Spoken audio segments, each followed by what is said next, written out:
Good morning sa lahat ng mga gustong mag-cash in from GCash to eCash account ni Unified. So, ito yung simpleng procedure. Punta ka sa app ng Unified, tapos kailangan mo lang mag-login. Tapos, pag naka-login ka na, hanapin mo lang yung cash in. Tapos, hanapin mo si GCash. Tapos, may nakalagay dyan, pay manually using your GCash mobile app bills payment feature.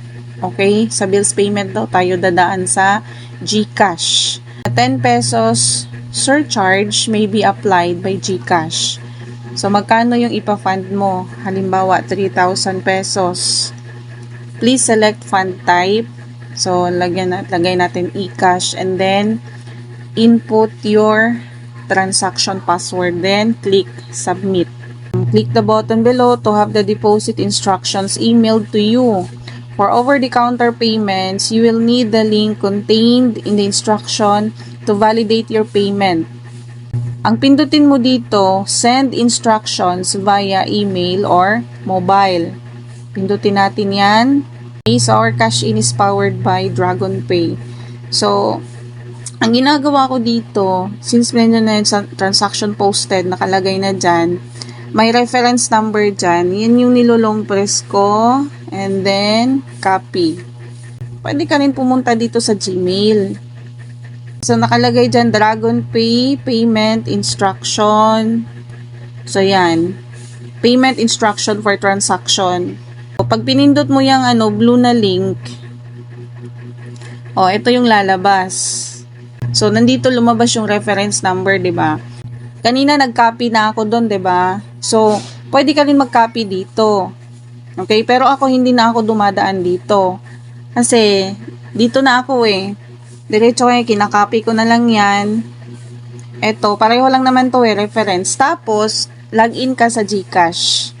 Sa GCash app naman tayo kasi ipapasok na natin yung 3,000 papunta sa eCash natin. Sabi kanina sa instruction sa ating eCash, sa bills ka dadaan.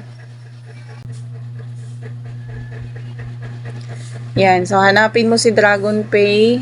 Ayan, lumabas na siya. Click mo lang, tapos magkano yung amount na ni-request mo? 'Di ba 3,000 'yon?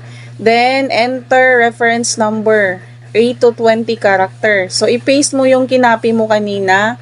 And then, eto, GCash number nilalagay ko dito. And then, yung email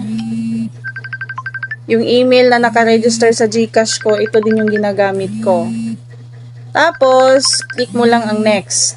Tapos, may nakalagay dyan na option, yes, get bill protect.